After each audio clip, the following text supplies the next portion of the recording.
Bismillahirrahmanirrahim. Assalamualaikum warahmatullahi wabarakatuh. Alhamdulillahilladzi arsala rasulahu bil huda wa dinil haqq liyudhhirahu 'ala dini kullihi wa kafa billahi shahida. Wa asyhadu an la ilaha illallah wahdahu la syarikalah iqraran bi wa tauhidan. Wa asyhadu anna Muhammadan abduhu wa rasuluh. Allahumma shalli ala nabiyyina Muhammad wa ala alihi wa man tabi'ahum bi ihsanin ila yaumiddin. Allahumma inna nas'aluka ilman nafi'a wa rizqan thayyiba wa amalan mutaqabbala. Puji syukur kita panjatkan pada Allah.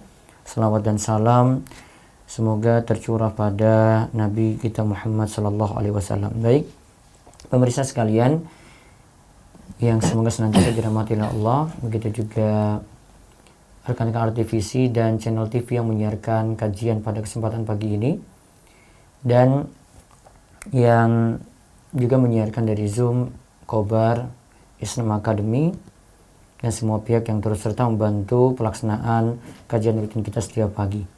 Kita akan mengkaji kembali buku Ustazuna Dr. Erwandi Tarmizi dari pembahasan harta haram muamalat kontemporer, masih dalam pembahasan riba.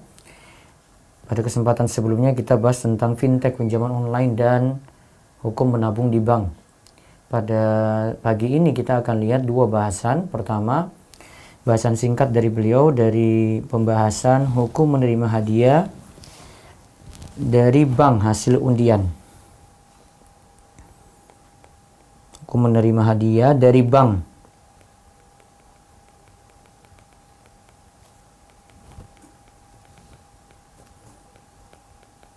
Dan ini hasil undian ya.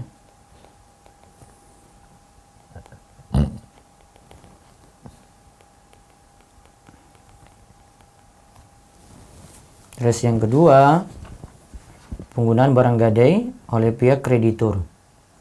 Penggunaan barang gadai oleh pihak kreditur. Ya, baik, kita bahas yang pertama dulu. Silakan. Hukum menerima hadiah dari bank hasil undian. Sebagian bank memberikan hadiah kepada pemilik rekening tabungan secara acak melalui undian. Bagaimana hukum menerimanya?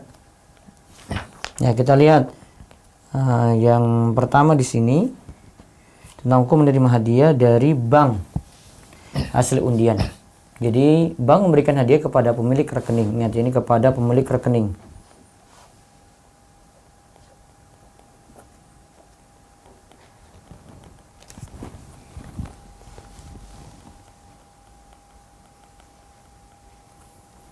Kepada pemilik rekening, kepada pemilik rekening tabungan secara acak. Hadiahnya itu secara acak.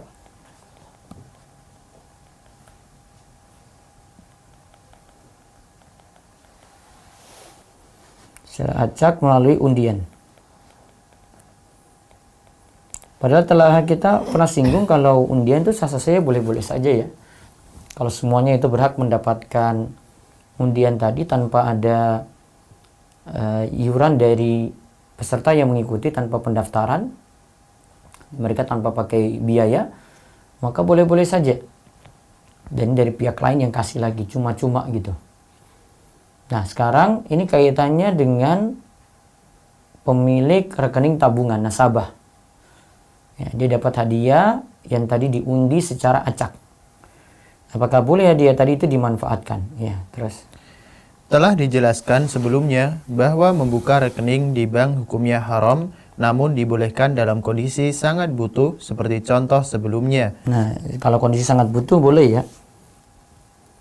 Ya, terus. Dan bagaimana jika secara kebetulan pemilik rekening ini mendapatkan hadiah undian dari bank, apakah hadiah tersebut halal? Ya, terus. Sebelum menjelaskan pendapat ulama dalam hal ini, perlu diingat bahwa akad menabung di bank dalam tinjauan fikih adalah akad pinjaman. Sekarang sekali lagi diingatkan seperti kemarin ya. Akad menabung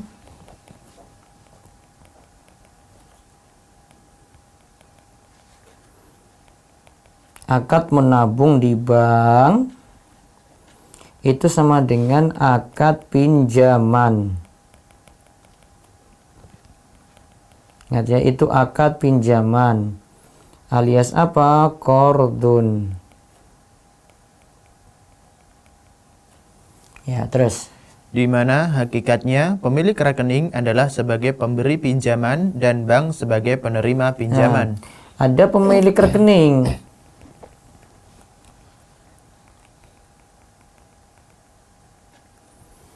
Pemilik rekening ini aslinya sebagai pemberi pinjaman dia. Sedangkan bank itu yang minjam.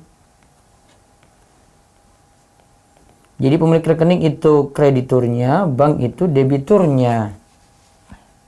Ya. Hakikatnya seperti itu. Terus. Dengan demikian, bolehkah menerima hadiah dari orang yang diberi pinjaman?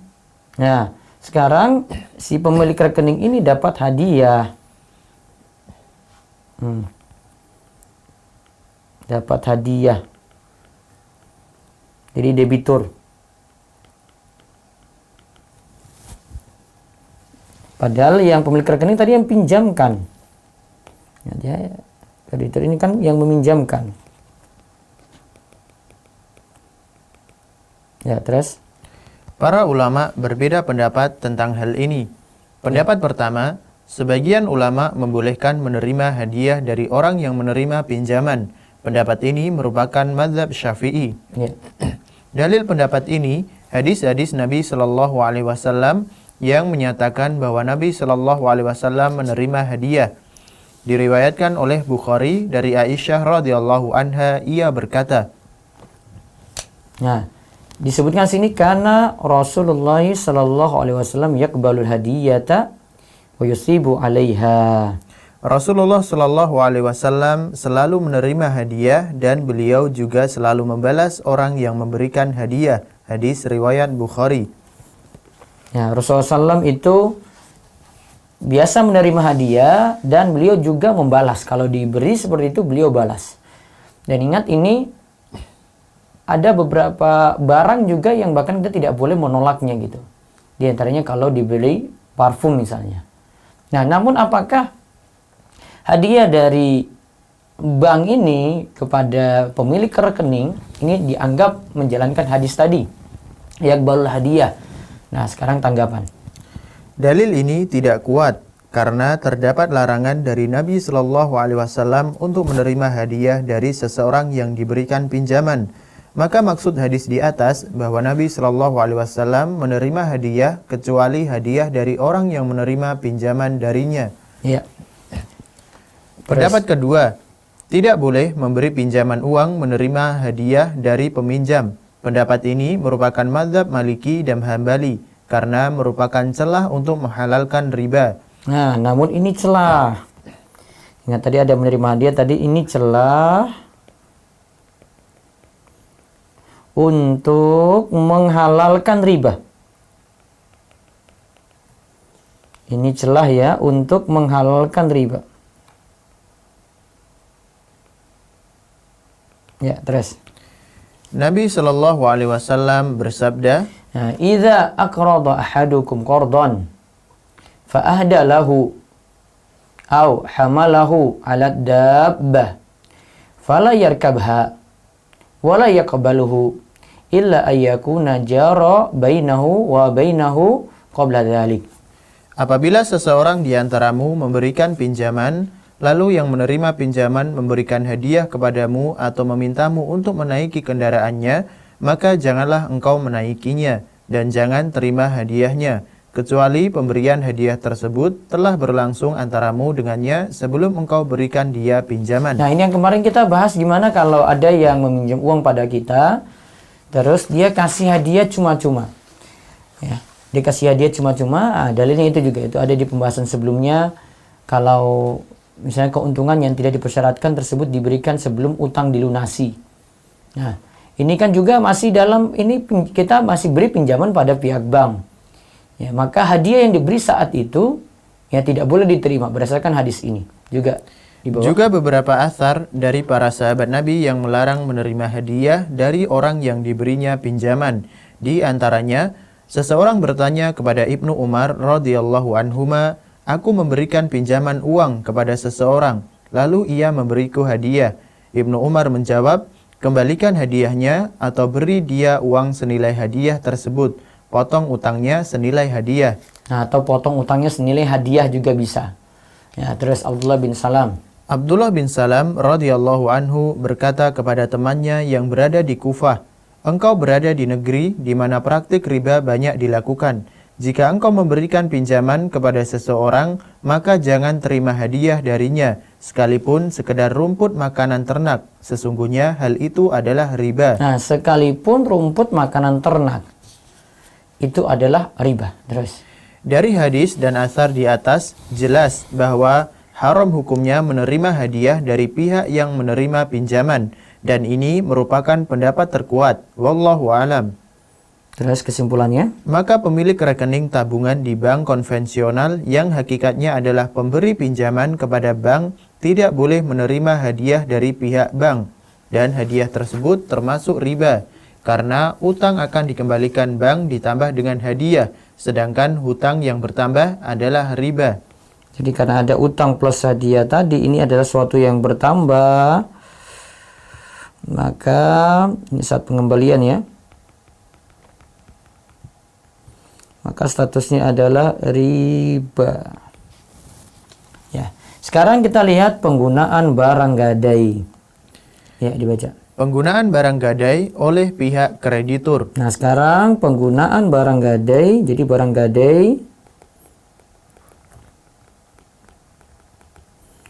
dipakai kreditur.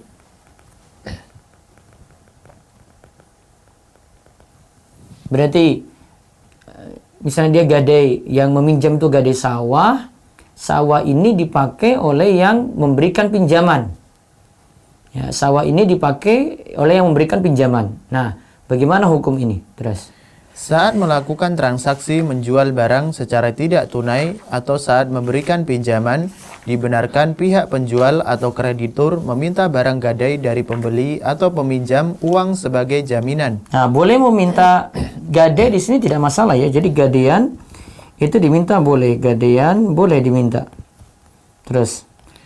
Allah berfirman, "Wa in kuntum ala safarin wa lam tajidu katiban farihanun maqbudah." Jika kamu dalam perjalanan dan bermuamalah tidak secara tunai, sedang kamu tidak memperoleh seorang penulis, maka hendaklah ada barang gadai yang dipegang. Al-Baqarah ayat 283. Farihanun maqbudah.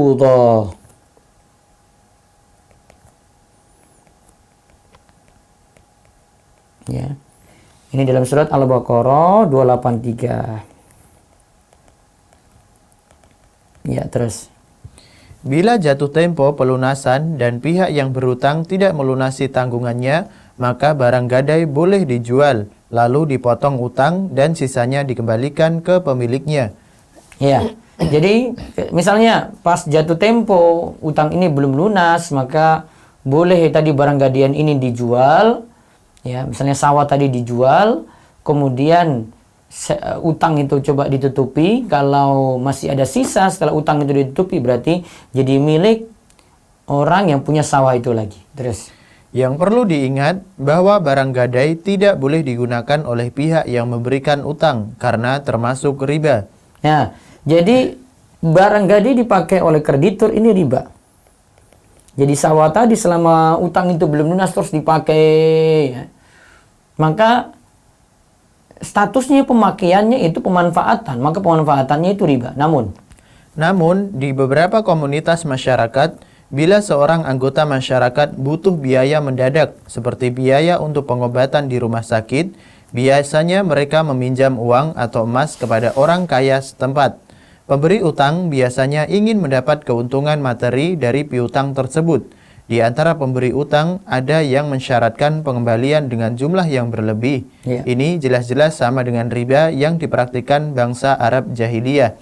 Di antara pemberi utang, ada yang mencari keuntungan dengan mensyaratkan peminjam memberikan barang jaminan dalam bentuk kebun atau hewan umpamanya. Sedangkan hasil kebun atau hewan tersebut untuk pemberi pinjaman. Ini juga sama dengan riba jahiliyah karena hasil barang jaminan tersebut tentu bernilai uang. nah, hasilnya itu bernilai uang ya, terus. Yang berarti peminjam nantinya akan mengembalikan uang pinjaman penuh ditambah hasil barang jaminan. Nah, itu ada pinjaman penuh terus ditambah hasil barang jaminan tadi, terus. Abdullah As-Samarqandi berkata, pemberi utang tidak halal menggunakan barang gadaian dalam kondisi apapun, sekalipun pemilik barang gadaian mengizinkannya. Nah, sekalipun mengizinkan gitu ya. Ini yang punya sawah ini bilang, oh, sudah pakai saja nggak apa-apa, nanti saya janji nanti setahun lagi ini lunas ya, baru saya ambil. Selama itu pakai saja nggak masalah, diizinkan pun nggak boleh. Terus? Karena ini adalah riba. Karena ini adalah riba. Terus? Di mana penerima pinjaman membayar utang penuh dan keuntungan menggunakan barang gadaian adalah sebagai tambah utang. Ini jelas riba. Nah, terus Ibnu Qudamah. Ibnu Qudamah berkata, barang gadaian tidak boleh digunakan oleh pemberi pinjaman jika barang tersebut tidak membutuhkan biaya perawatan sekalipun pemilik barang mengizinkannya, karena ini adalah pinjaman yang memberi keuntungan. Hukumnya adalah haram, kecuali pengguna barang gadai memberikan imbalan. Nah, kecuali pengguna barang gadai, tadi yang berikan pinjaman dia pakai itu sawah ya, terus dia bilang ini uang sewanya gitu. Ya, ini uang sewanya. Nah, itu nggak masalah. Ya, karena dia statusnya bukan pakai cuma-cuma, namun dia memang mau menyewa atau dia mau memakai itu. Terus Imam Syafi'i berkata, wa in kana aslafahu alfan ala ayyarhanahu biha rohnan wa syaratal murtahin li nafsi manfaatan ar-rahni fasyartu batilun li anna dzalika ziyadatan fis salafi. Bila seseorang memberikan pinjaman 1000 keping uang emas dan ia mensyaratkan agar peminjam memberikan barang gadaian sebagai jaminan dan pemberi pinjaman mensyaratkan boleh menggunakan barang tersebut, maka persyaratan tersebut tidak sah karena ia mendapatkan keuntungan dari uang yang ia pinjamkan. Nah, dia mendapatkan keuntungan dari uang yang ia pinjamkan. Terus AAOIFI dalam Mikyar Rohan pasal 3.2.9 memutuskan wala yajuzu lil murtain al-intifa'u bil marhun biduni iwadin mutlaqan bi izni rahini aw bi ghairi iznihi wa yajuzu bi ajril misli idza kana bi izni rahin wa wajhu adami jawazi intifa'il murtahin bil marhun illa bi iwadil misli tajannubur riba. Pihak pemberi pinjaman yang menerima barang gadai tidak boleh menggunakan barang gadai tersebut tanpa memberikan imbalan kepada pemilik barang gadai, orang yang berhutang, baik dengan seizinnya ataupun tidak. Dan jika diberikan imbalan yang sepantasnya, maka dibolehkan. Hal ini untuk menghindari terjadinya riba. Jadi pihak pemberi pinjaman itu menerima gadai ya, dia tidak boleh pakai barang gadai tadi. Kalau dia mau pakai, dia beri imbalan. Cuma-cuma nggak boleh. Ya, dia beri imbalan kepada pemilik barang gadai tadi, orang yang berutang. Terserah dia izinkan atau tidak gitu. Pokoknya dia pakai, ya dia ganti. Ya, biaya pemakaian ini sewa berarti. Dan jika diberikan imbalan yang sepantasnya, maka juga dibolehkan. Hal ini untuk menghindari terjadinya riba. Yang penting yang jelas tidak boleh pakai cuma-cuma. Yang ada di masyarakat kita kan kalau yang digadaikan itu sawah, ya sudah pakai cuma-cuma itu. Ya. Nah, ini tidak diperkenankan, tidak dibolehkan. Terus dari teks-teks para ulama tersebut? Dari teks-teks para ulama tersebut, maka dapat ditarik kesimpulan bahwa haram menggunakan barang gadaian kecuali dalam dua hal. Kecuali dalam dua hal. Boleh pakai barang gadai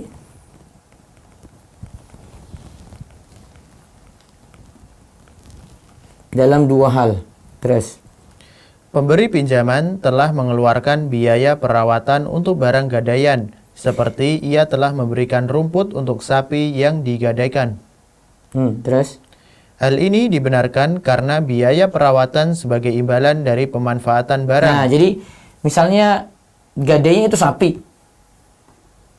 Terus sapi ini butuh perawatan, ya. Gadainya itu sapi dikasih rumput terus, kasih pakan terus, kasih pakan lagi. Tentu kan kasih pakan tadi kan butuh biaya. Maka dia boleh manfaatin sapi tadi cuma sekadar sama dengan biaya rumput yang dia keluarkan. Terus, jadi hal ini dibenarkan karena biaya perawatan sebagai imbalan dari pemanfaatan barang. Ya, terus. Jadi utang tidak bertambah dan tidak ada riba.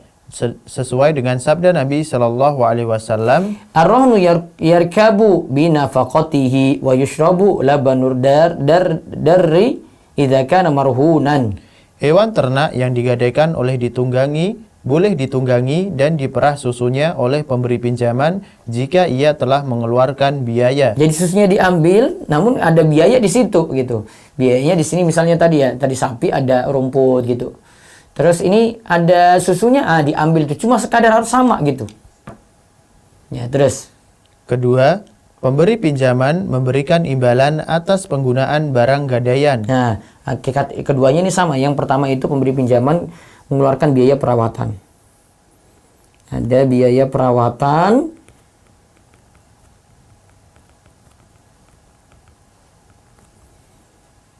Ya, biaya perawatan terus dimanfaatkan juga sesuai biaya perawatan ini. Ada biaya perawatan itu sama dengan pemanfaatan.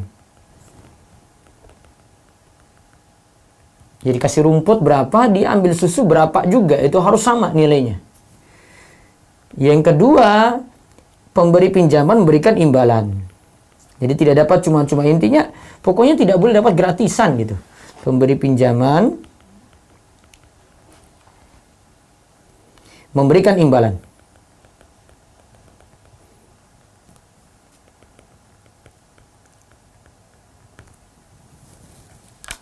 Misalnya digadai motor gitu ya, digadai motor ini, katanya butuh servis, nah ini ditahan nih motor ini, terus butuh servis. Nah, akhirnya yang beri pinjaman tadi, ya, dia servis motor tersebut. Dia servis motor tadi, berarti dia keluarkan biaya. Maka dia boleh dapat manfaat dari motor ini cuma sekadar biaya servis tadi, tidak boleh lebih daripada itu.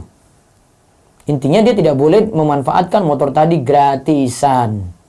Terus. Pemberi utang sering mengajukan pertanyaan, bila hal ini diharamkan, lalu apa keuntungan untuk saya dari meminjamkan uang atau emas tersebut? Nah, terus untuk uang, untung untuk saya itu apa kalau begitu? Nah, ini jawabnya Ustaz Irfan dibilang.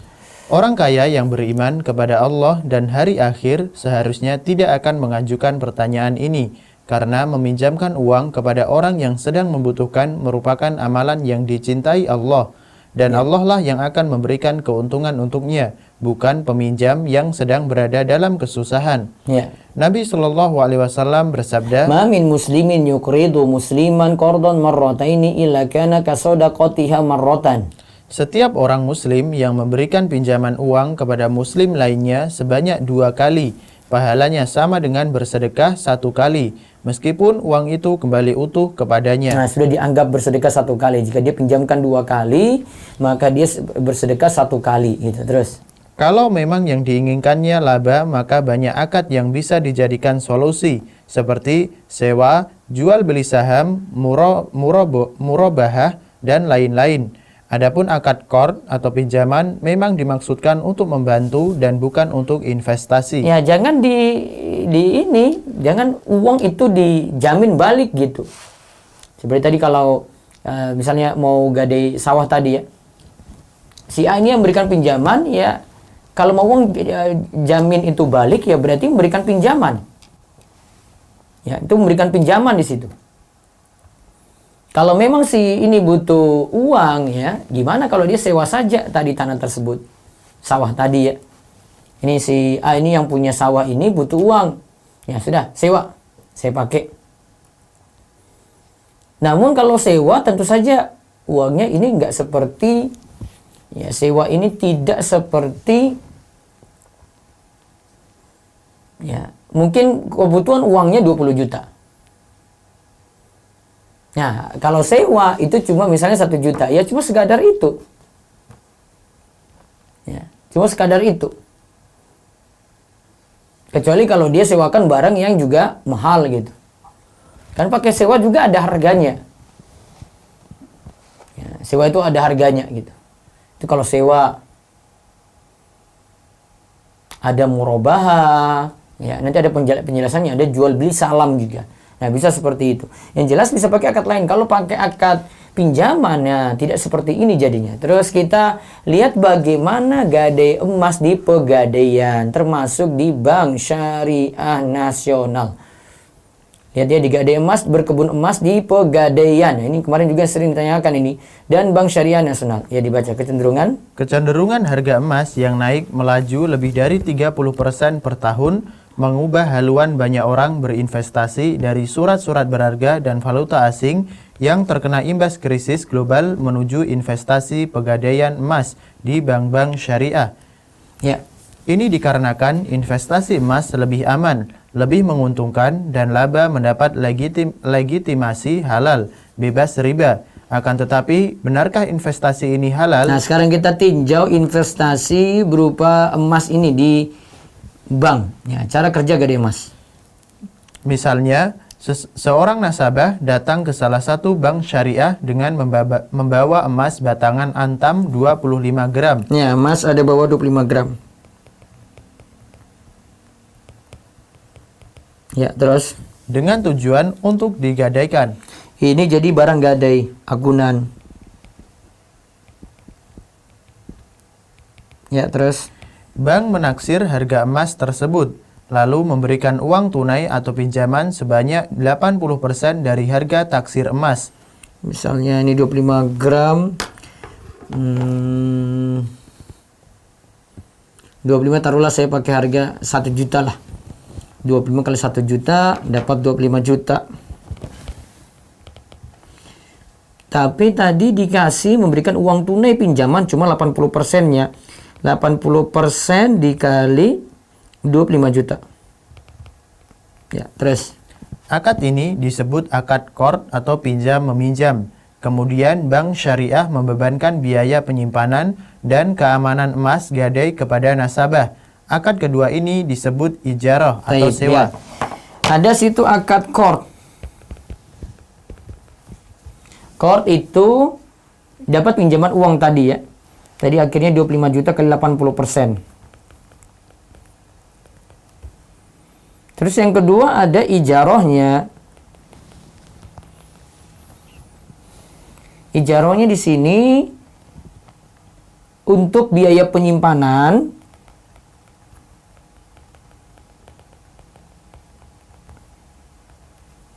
Untuk biaya penyimpanan, kemudian untuk keamanan. Nah, ada lagi biaya sewa tadi.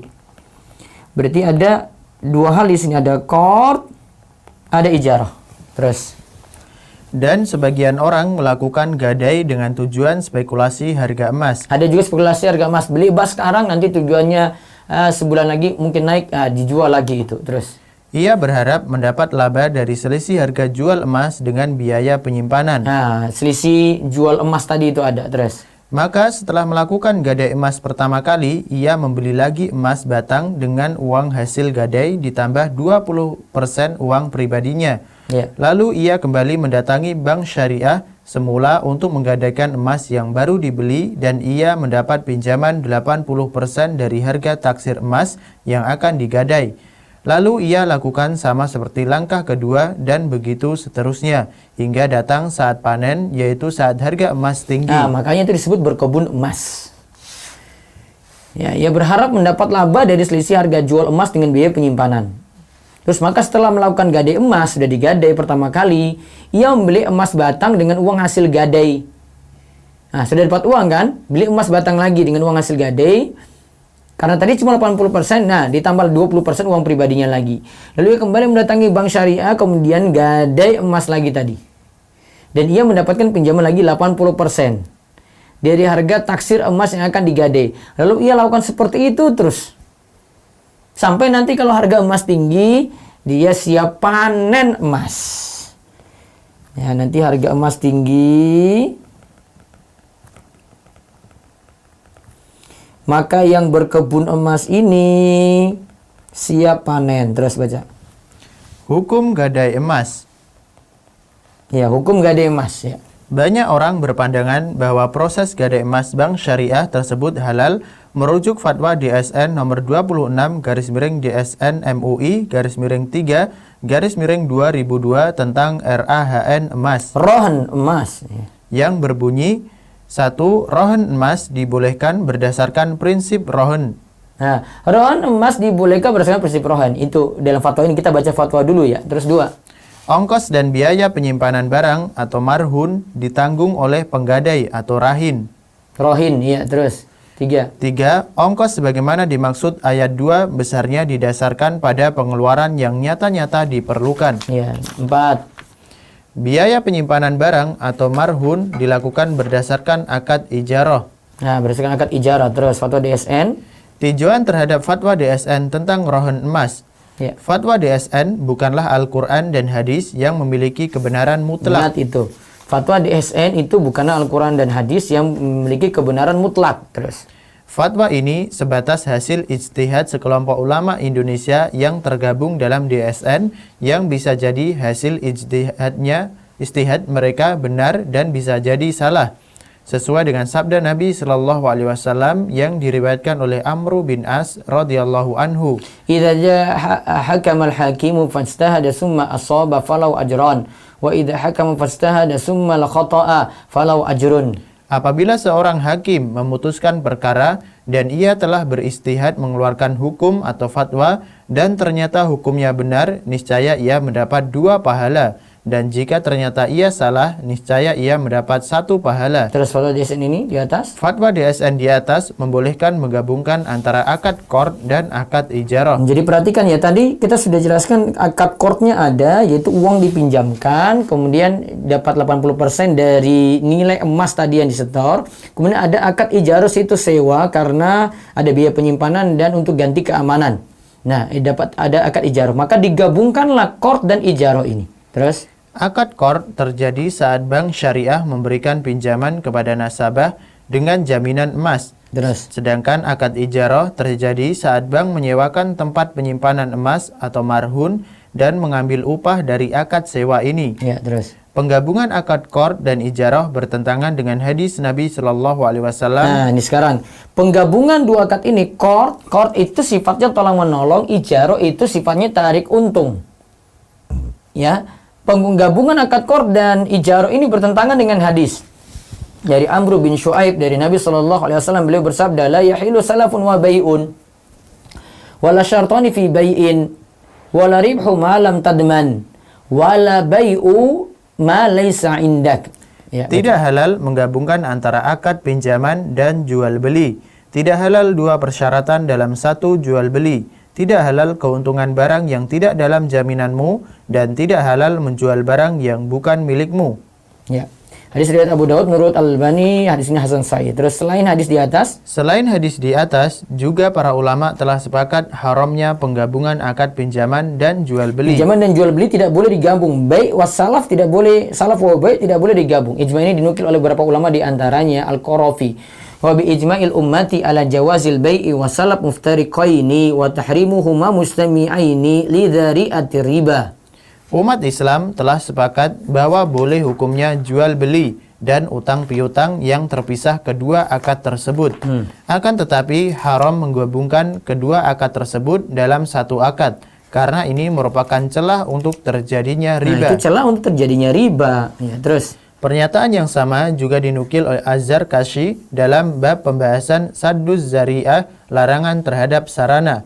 Ya. Perlu diingat bahwa akad ijarah termasuk bagian dari akad jual beli karena hakikat ijarah adalah jual beli jasa. Akad ijarah itu jual beli jasa. Tadi ya, penyimpanan itu jasa, penyimpanan ini kan yang diganti. Ya, terus. Maka menggabungkan antara akad ijarah dan akad qard sama hukumnya dengan menggabungkan akad jual beli dan akad qard. Nah, ijarah kan ada itu beli jasa.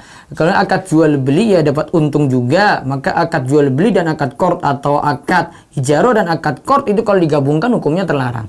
Terus berdasarkan hadis ini, maka OIFI dalam panduan Lembaga Keuangan Syariah melarang penggabungan akad qard dan akad ijarah dalam 2 pasal mereka sebut. Coba dibaca. Yang pertama, Mikyar dalam kurung 19 tentang qard ayat 7 yang berbunyi, lembaga keuangan syariah tidak dibolehkan mensyaratkan akad bai' atau jual beli, akad ijarah atau sewa, atau akad muawadhah lainnya yang digabung dengan akad qard. Akad muawadhah itu akad yang dapat untung di dalamnya.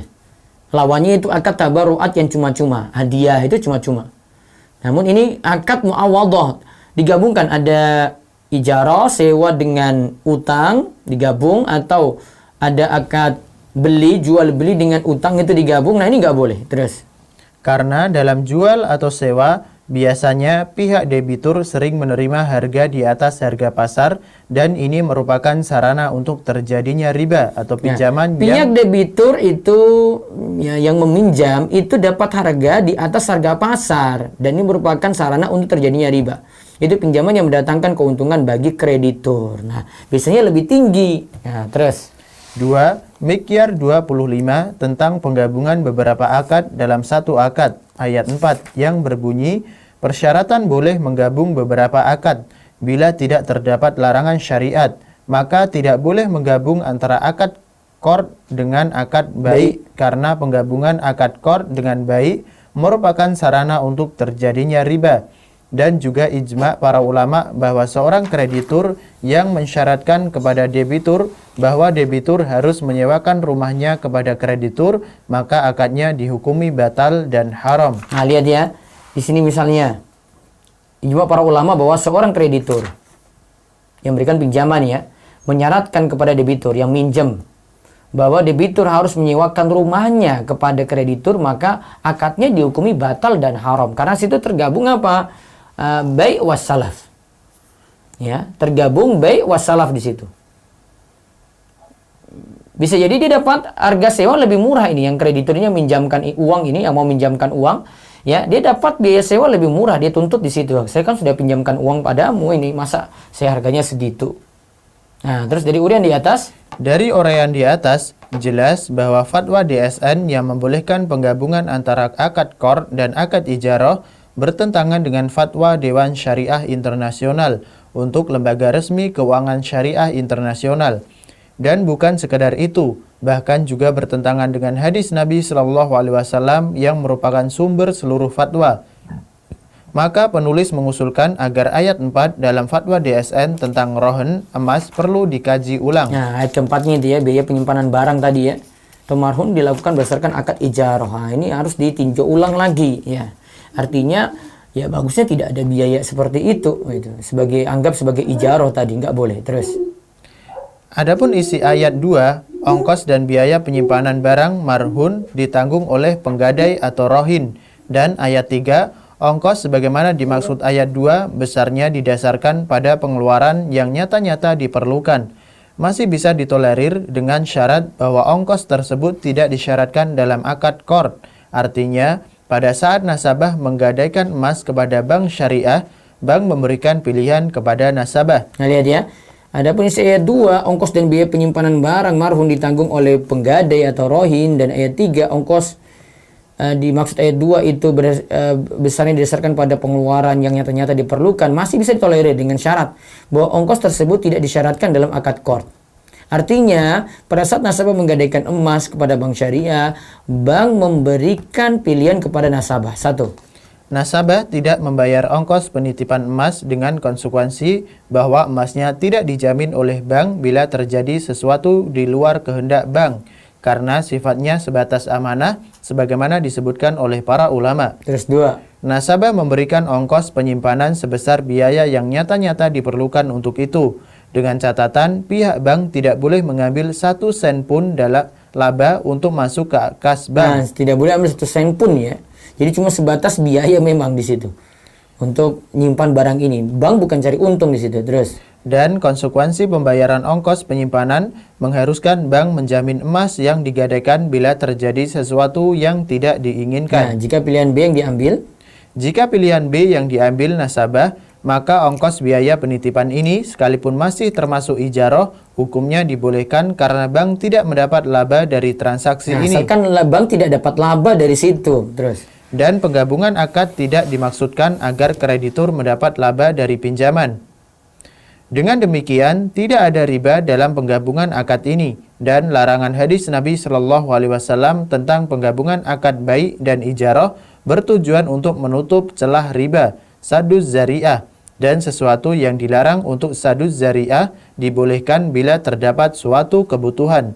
Dalam kasus gadai emas, kebutuhan tersebut berupa keamanan penyimpanan emas dan digadai. Yang digadai. Terus Selain itu, penggabungan ini juga dibolehkan agar tidak merugikan pihak bank yang telah berbuat baik memberikan pinjaman tanpa bunga, lalu dirugikan lagi dengan harus mengeluarkan biaya untuk keamanan penyimpanan barang rohen dalam Safe Deposit Box atau SDB. Bolehnya mengambil biaya nyata-nyata yang diperlukan dalam proses QOR dibolehkan juga oleh AAOIFI dalam pasal 19 tentang QOR ayat 9 yang berbunyi, Lembaga keuangan terus. lembaga keuangan yang memberikan pinjaman boleh menarik ongkos biaya pinjaman sebatas biaya nyata yang bersifat langsung yang nyata-nyata diperlukan tanpa boleh mengambil sedikit pun laba dari biaya ini. Jadi dari biaya ini tidak boleh ambil untung. Kalau ada untung berarti jadinya keuntungan ini gabung dengan utang piutang, jadinya gabung antara salaf wa bai' tadi yang disebut dalam hadis yang dilarang. Terus Penerapan fatwa DSN tentang rohen emas oleh Bank Syariah. penerapan foto DSN sekarang ya. Benarkah Bank Syariah menerapkan fatwa DSN tentang rohen emas secara harfiah, di mana bank tidak mengambil untung 1 sen pun dari ongkos penitipan emas? Ya. Untuk mengetahui hal ini perlu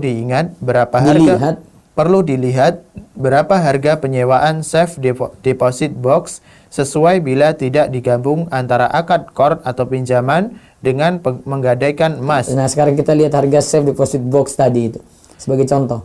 Bank Mandiri menyediakan 3 ukuran SDB dengan harga yang beragam.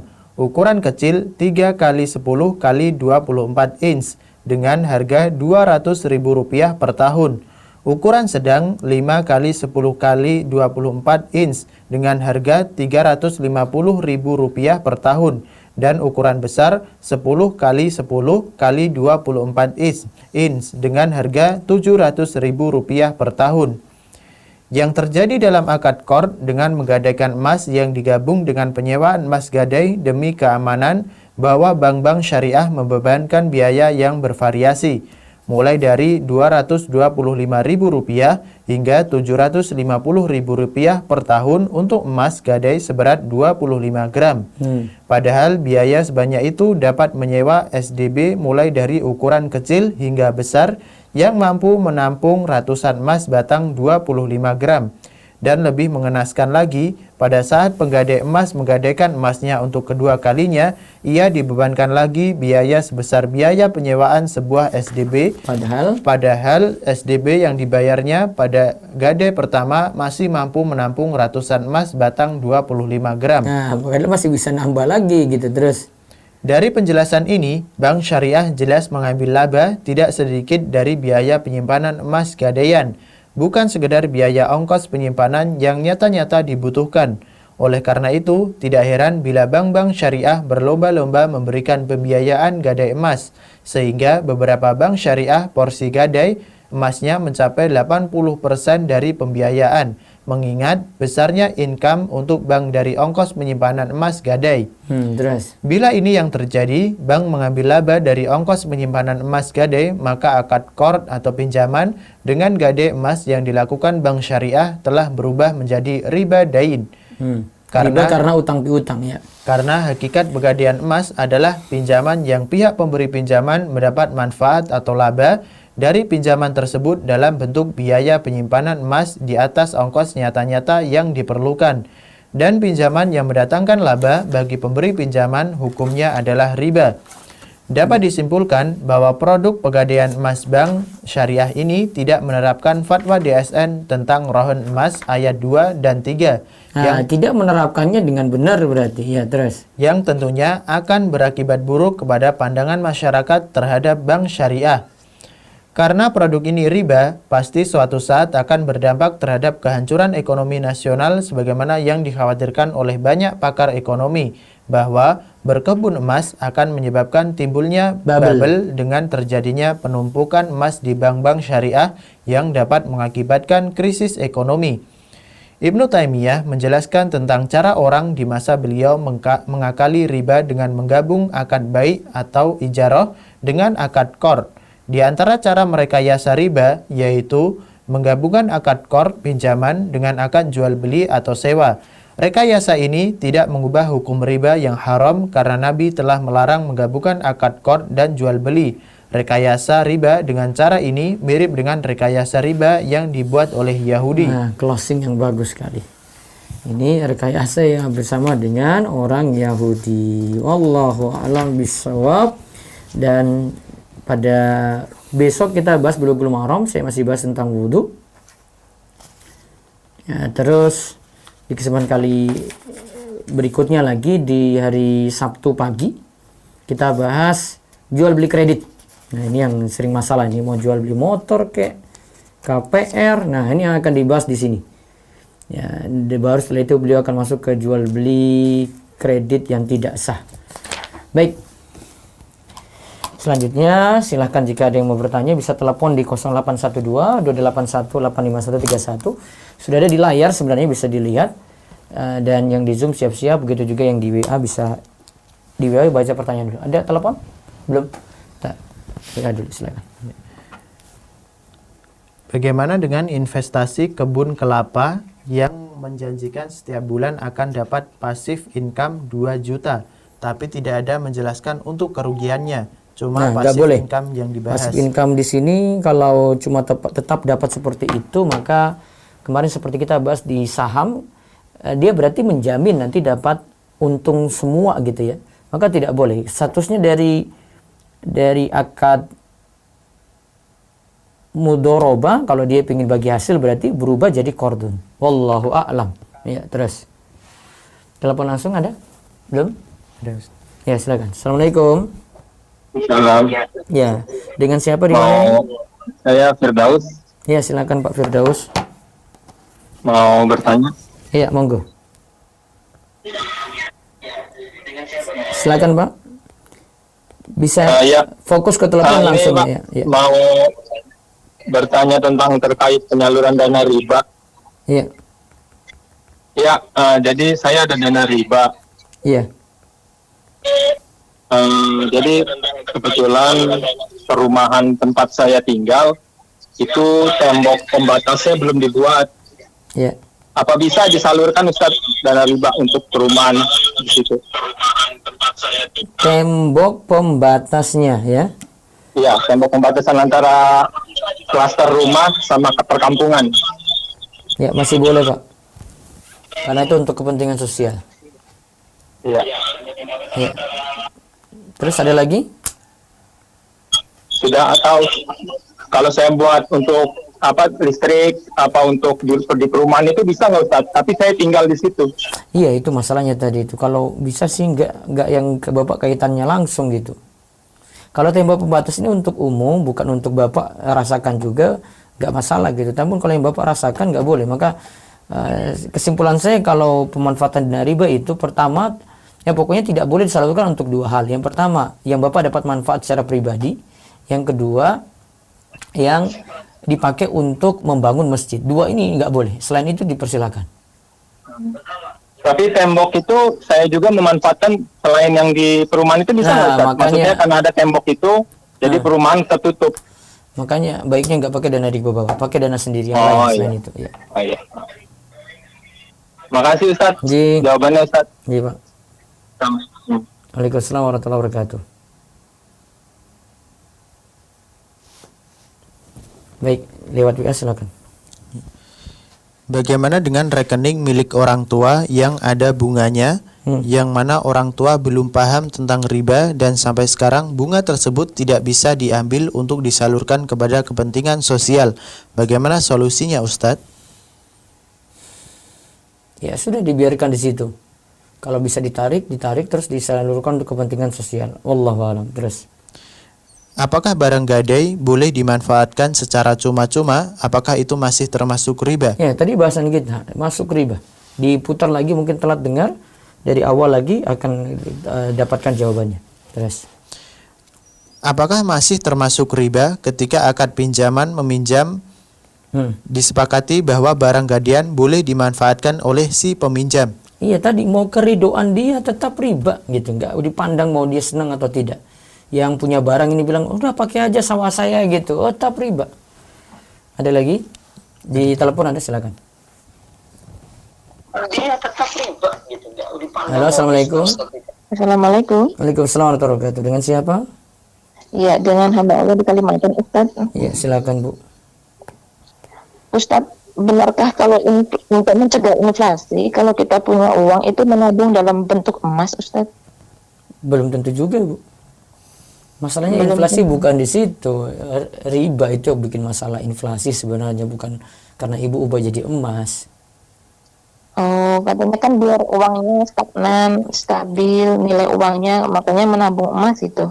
Betul kan, Ustaz? Ya, bisa juga. Namun ada syarat-syarat jual beli emas itu ada syarat-syarat juga, Bu. Seperti kalau kita beli emas harus tunai gitu, nggak bisa online. Emasnya Oke. langsung kita terima. Kan ada aturan-aturan juga. Oke, nah, secara tunai gitu. Tapi Secara memang tunai inflasi nggak itu, masalah.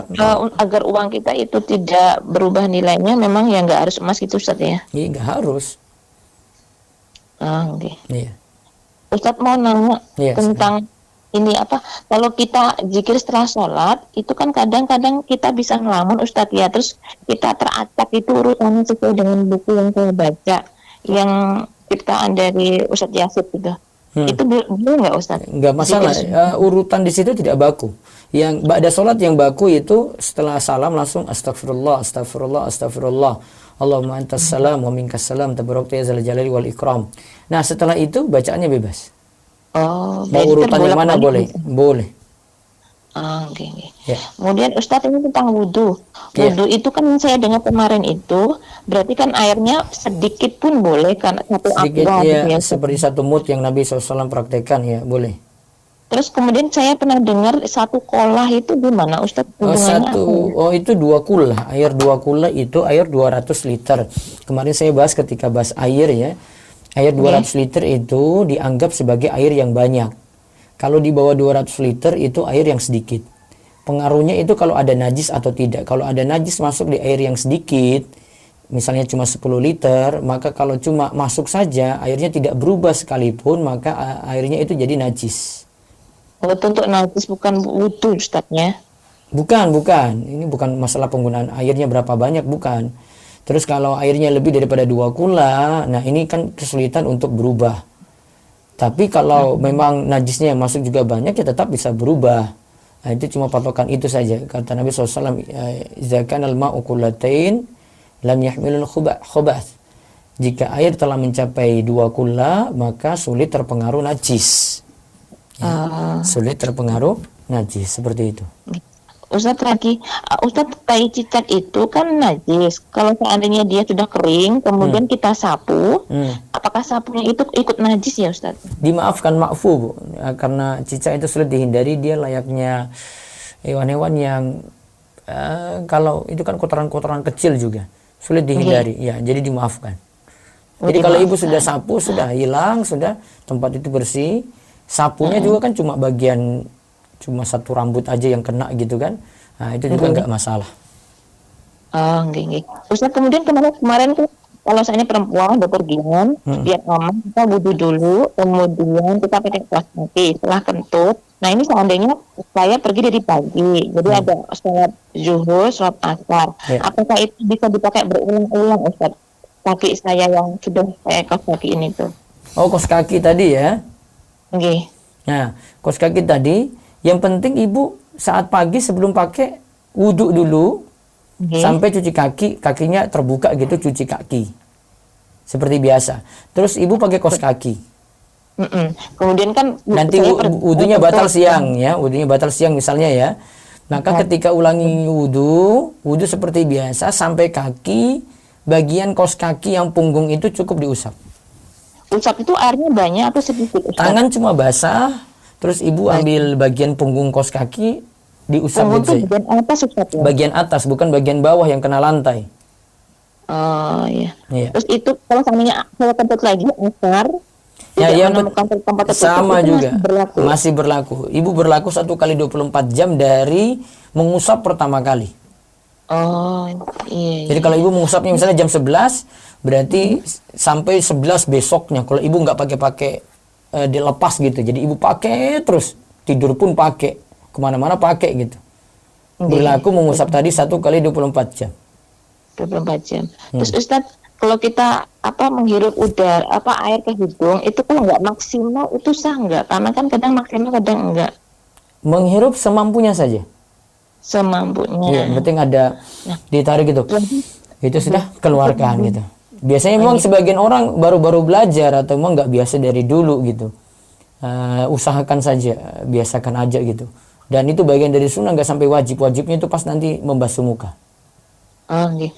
Ustadz, saya pernah dengar, kan saya lihat dari Ustadz Muhammad itu, kalau basuh tangan itu kan kiri kanan dulu 3 kali, kiri Iya. 3 kali. Iya. Kemudian saya pernah mendengar lagi dari teman saya yang sama-sama sunnah, kanan kiri, kanan kiri, kanan kiri. Enggak. Yang betul mana? Lebih afdol kanan dulu, karena Nabi SAW itu sebagaimana kata Aisyah, yu'jibu tayammun, menyukai mendahulukan kanan, berarti kanan rampung dulu Bu, baru kemudian kiri. Dan itu yang dimaksud ketika Nabi SAW praktekkan wudhu seperti dijelaskan Utsman. Utsman tuh praktekkan kanan dulu. Setelah itu dia bilang saya usap yang kiri gitu. Berarti kanan dulu selesai. Namun kalau ada yang kanan kiri sah. Sisanya tetap sah, tapi yang lebih afdol kanan dulu rampung kemudian kiri. Iya. Ya. Ustaz, kalau seandainya wudhu terus menjawab salam atau Masih pembicaraan boleh. anak itu Masih batal boleh. nggak? Tidak batal. Oh, enggak batal. Ya udah, makasih Ustaz. Jadi, Assalamualaikum. Waalaikumsalam warahmatullahi wabarakatuh. Nanti pembahasan wudhu sebenarnya besok kita bahas ya di kajian pagi. Nanti bisa diikuti bagi yang ingin belajar wudhu lebih sempurna. Tata caranya, karena hadis pokok sudah kita bahas. Sekarang ini penyempurna wudhu. Ya, artikelnya sudah ada di rumeso.com, sudah lengkap. Saya tulis ada sekitar 20-an hadis dengan syarah atau penjelasannya, itu bisa dikaji lebih jauh. Baik, di WA dulu, Zoom siap-siap. Apa hukum menjadi agen pulsa karena umumnya sekarang menggunakan e-money? Kalau tidak melakukan deposit, seolah-olah kita menjual barang pulsa yang belum dimiliki. Dan bagaimana solusi menjadi agen pulsa yang syar'i? Ya, deposit dulu baru jual. Sama seperti jual barang ya, kalau jual pulsa itu ya. Wallahu a'lam. Baik, yang di ini silahkan. Di Zoom monggo. Sebentar, suara di ini. Warahmatullahi wabarakatuh. Waalaikumsalam warahmatullahi wabarakatuh. Jadi mungkin saya kasus saja ya Ustaz. Iya. Jadi kasusnya kayak gini Ustaz. Jadi ada teman saya, dia butuh uang. Iya. Terus dia butuh uang 3 juta. Terus dia menggadaikan motornya. Yang motornya itu seharga 5 juta. Nah, terus saya itu kan maksudnya nggak bisa untuk menjaga amanah untuk Motor menitipkan tadi? barang ke motor tadi gitu, takutnya nanti kepake, dan kalau kepake kan itu riba gitu kan. Iya.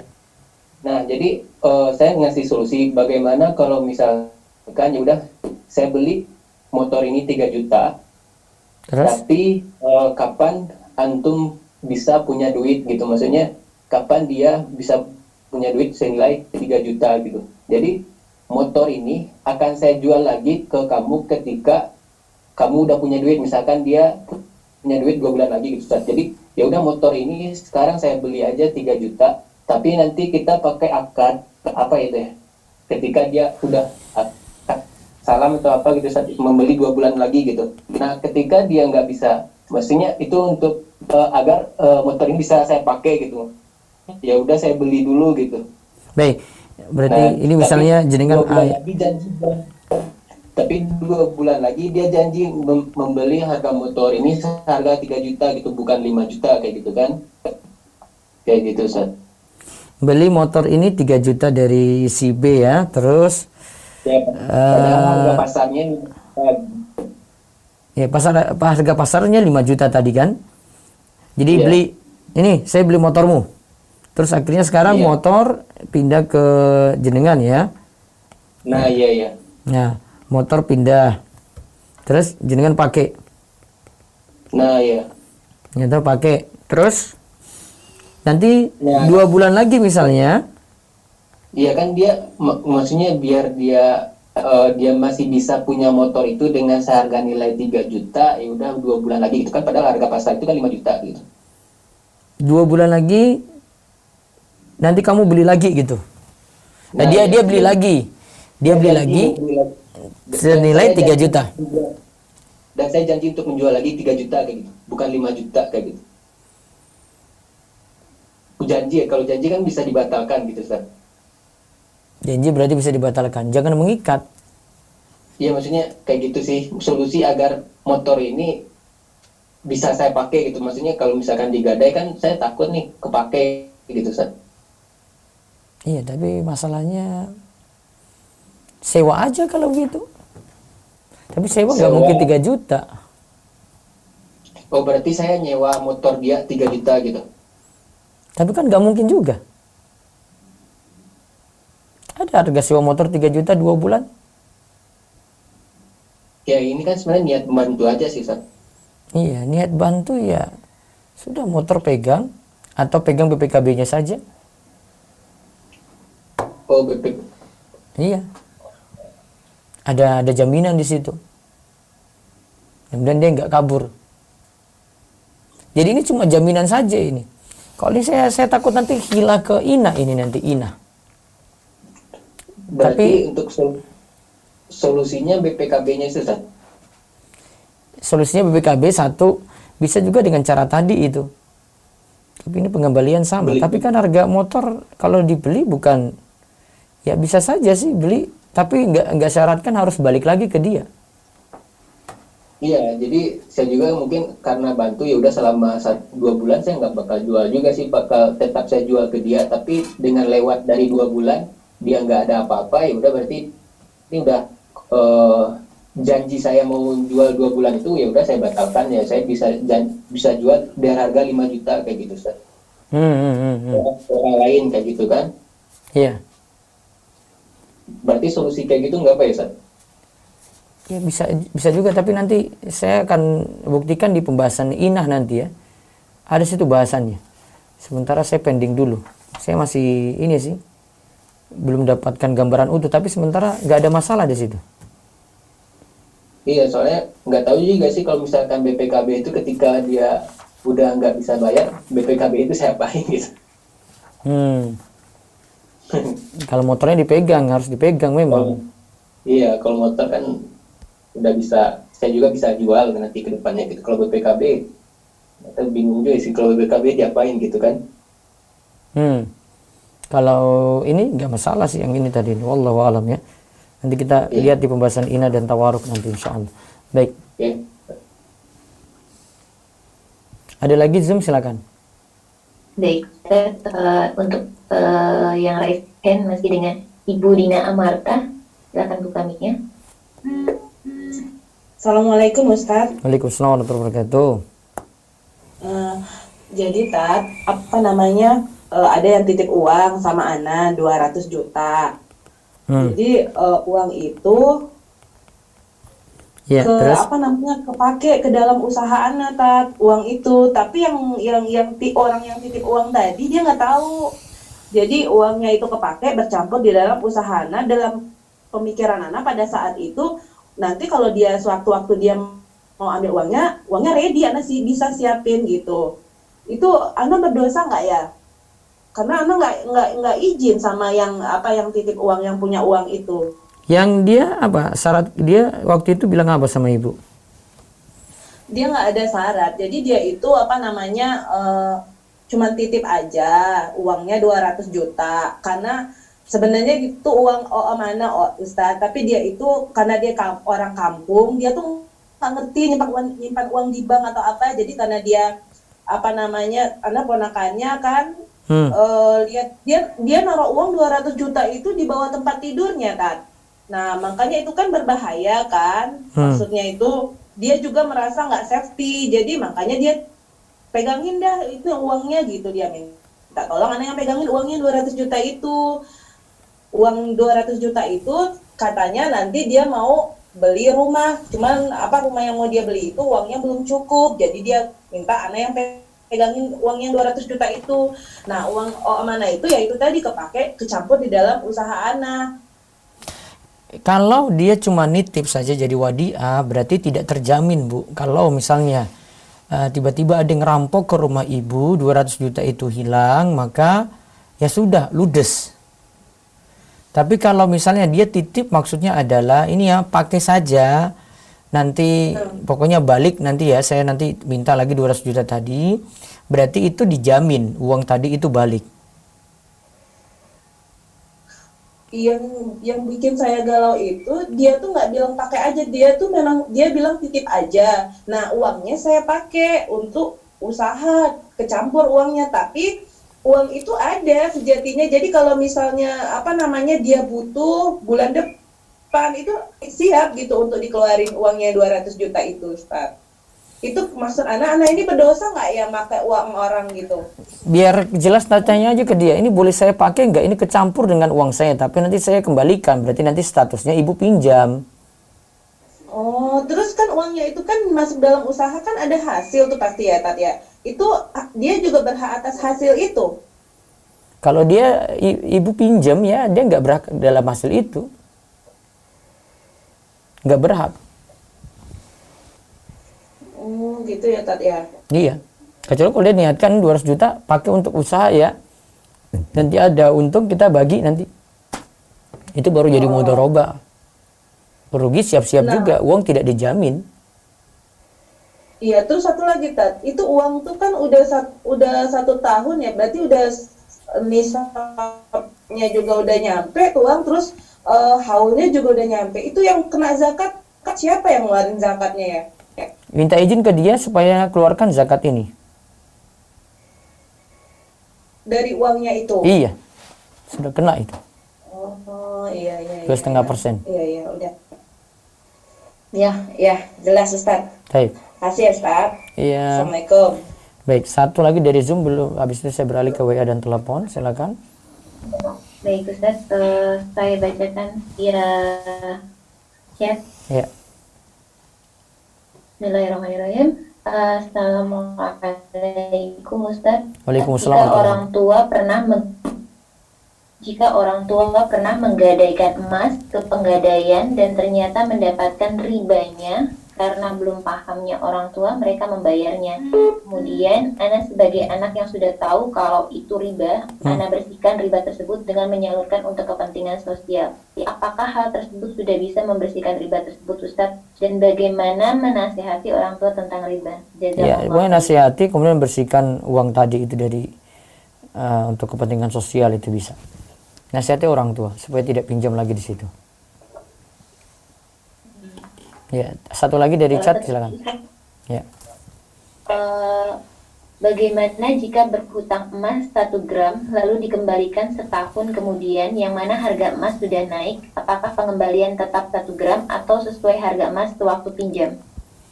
Diulang coba, pinjam 1 gram, terus? Berhutang emas 1 gram lalu dikembalikan setahun kemudian, yang mana harga emas sudah naik. Apakah pengembalian tetap 1 gram atau sesuai harga emas sewaktu pinjam? Pinjamnya emas atau pinjamnya uang itu? Emas, Ustaz. Nah, baiknya kembalikan emas saja biar tidak jadi masalah situ. Emas, kembalikan emas. Namun kalau dia mau kembalikan pada saat tahun depan, berarti resikonya dia pakai harga emas saat itu juga. Gitu, bukan pakai emas harga yang awal gitu. Ya, emas saat itu juga. Ya, terus satu lagi ada?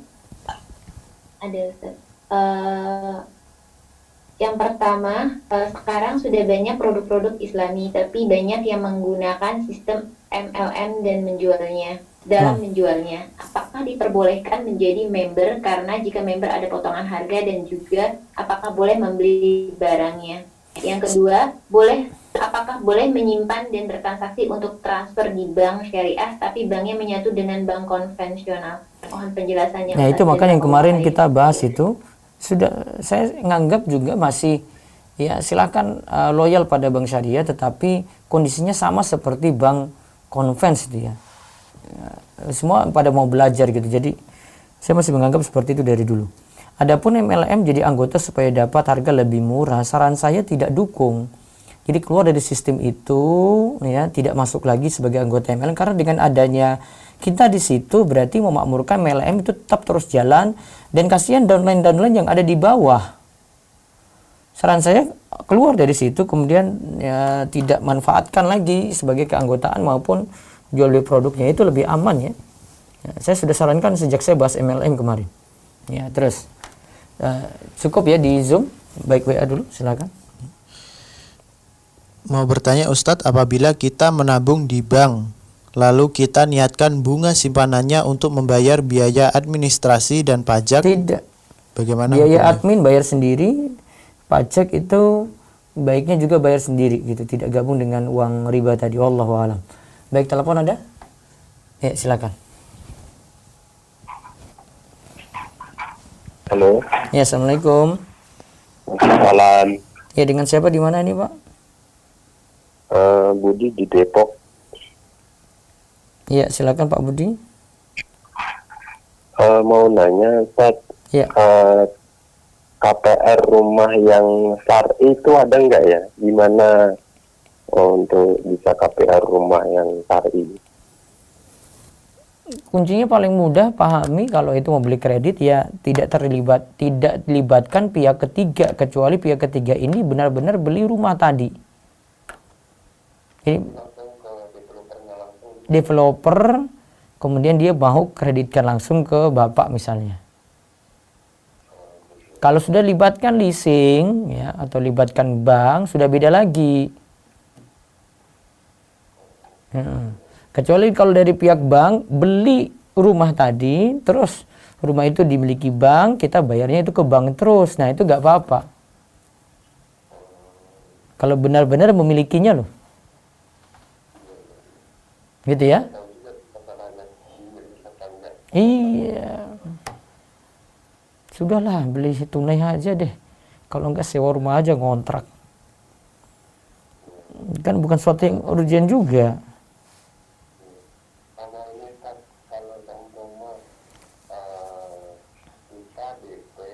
Kemudian angsurannya ke developernya langsung, tapi udah bisa ditempati gitu, gimana Ustaz? Sudah bisa ditempati, terus nanti berikutnya bayar ke developer ini terus. Iya, benar. Tidak ada pihak ketiga ya? Nggak ada. Ya, boleh. Boleh. Iya. Satu lagi, Ustaz. Iya.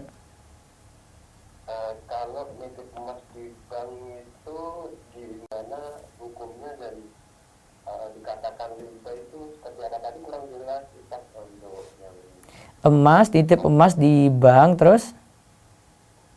supaya tidak riba gitu Ustaz. Pertama, emas ada satu ya.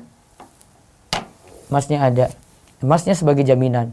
Tapi cuma nitip saja, tidak ada biaya apa-apa kecuali untuk ganti biaya sewa tempat penitipan. Tapi itu dengan harga sewa saja, bukan dengan ada keuntungan di dalam sewa ini. Jadi misalnya ini ya, bilang Zoom mati.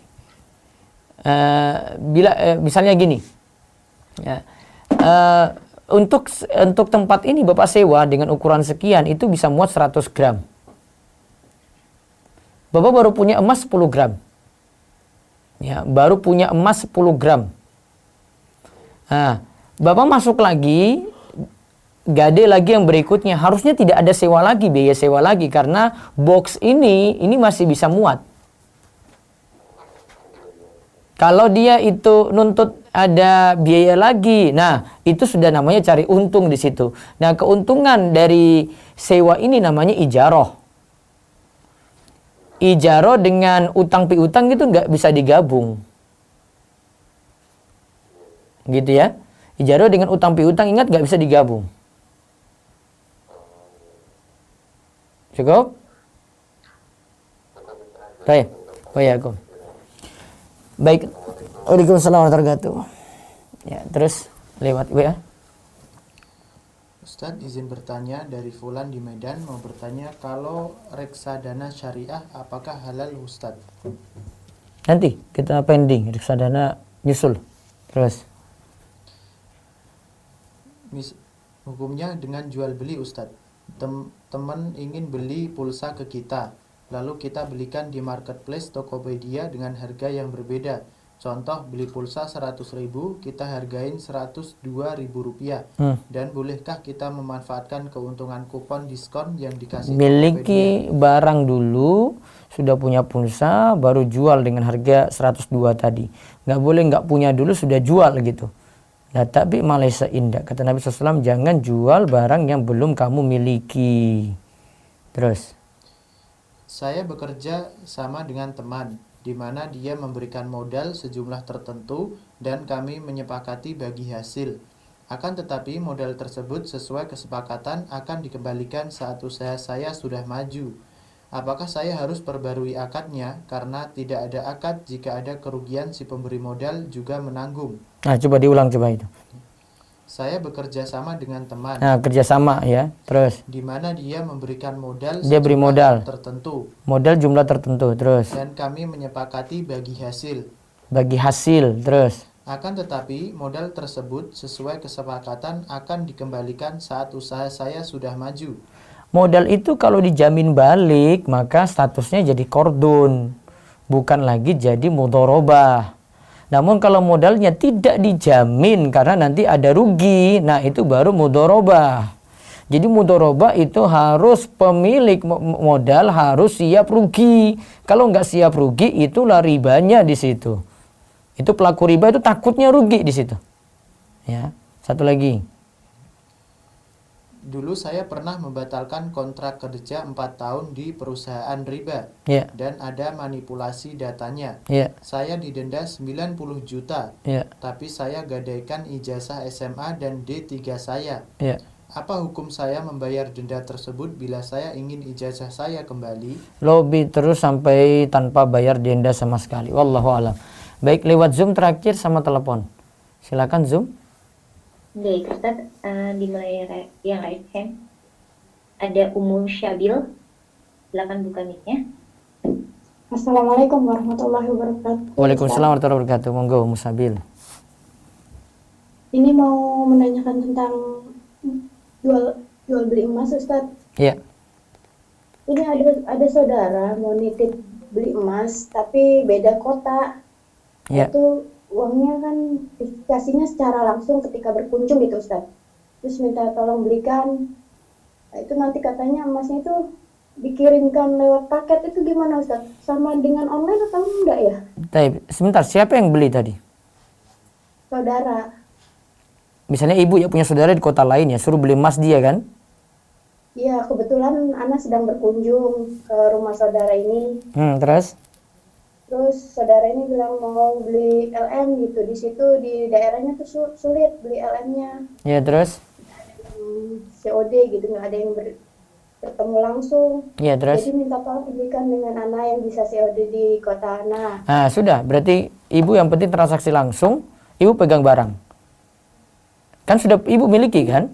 Nanti kirim ke dia nggak masalah. Oh, nggak apa-apa, berarti nggak apa-apa. begitu. Yang penting ketika akad beli emas ini di tempat. Mau nanti dia sudah pegang terus mau transfer ke tempat lain, ya itu urusan lain. Ketika belinya saja. Anda paketkan nggak apa-apa gitu ya, Ustaz? Nggak masalah. Yang penting ketika itu beli langsung. Jazakallah khairan, Ustaz. Oh iya, Kum. Assalamualaikum warahmatullahi wabarakatuh. Waalaikumsalam warahmatullahi wabarakatuh. Ya. Terus satu lagi lewat chat sebelum saya pindah ke WA dan tutup ya, silakan. Baik, lewat chat Zoom Ustaz. Ya. Assalamualaikum. Waalaikumsalam warahmatullahi wabarakatuh. Bagaimana hukum meminjam uang tabungan anak di sekolah tanpa izin dari masing-masing murid, baik itu untuk kebutuhan pribadi maupun sekolah? Jazakallah khair. Soalnya kalau statusnya itu mereka nitip, ya itu amanah ya, maka tidak boleh dipakai. Kalau itu resiko hilang, ya, bukan karena kesalahan yang pegang gitu, maka ya sudah hilang itu. Yang jelas baiknya izin dulu, karena itu punya orang ya. Itu izin dulu, kita bukan punya barang tadi. Walaupun kita nanti jamin uang itu balik. Masalahnya beberapa kasus, misalnya kas masjid itu dipakai oleh beberapa takmir gitu ya. Ketika masjid mau bangun fasilitas lagi, mau perluas, uang nggak balik-balik gitu. Jadi dia nggak mau tanggung jawabnya, takutnya di situ saja. Wallahu a'lam. Baik, cukup dulu, terus di WA atau telepon ada terakhir. Ya, di WA silakan. Ustadz, ana masih kurang paham perbedaan antara tidak bolehnya menggabungkan dua akad, qard dan bai, dengan bolehnya memanfaatkan barang gadai oleh pihak kreditur jika pihak kreditur mengeluarkan biaya untuk perawatan barang gadai tersebut. Iya, biaya perawatan cuma sekadar. Jadi ini misalnya tadi sapi ya, dia kasih pakan gitu ya. Misalnya biayanya 100.000. Dia cuma boleh ambil untuk susu sapi tadi, kalau ini sapi betina, dia cuma ngambil 100.000 juga. Ya, dia nggak boleh ambil susu lebih banyak daripada biaya rumput tadi. Jadi bisa dihitung-hitung kayak begitu. Ini nggak gabung karena nggak ada untung apa-apa, bukan sewa juga. Ya, ini nggak ada keuntungan, ya, imbas, sehingga tidak gabung dengan utang piutang di situ. Terakhir lewat ya, terus kita tutup. Ustadz, anak mau tanya, jika ada teman kita yang mau nitip transfer untuk membayar hutang riba. Nitip transfer, bayar utang riba ya terus. Apakah itu diperbolehkan Ustadz? Nitip transfer untuk bayar utang riba. Apa ini bentuk ini bagaimana ini maksudnya? Oh, pending dulu. Baik, itu saja kita cukupkan. Tutup dengan doa kafaratul majlis. Subhanakallahumma bihamdika asyhadu an la ilaha illa anta astaghfiruka wa atubu ilaik. Assalamualaikum warahmatullahi wabarakatuh.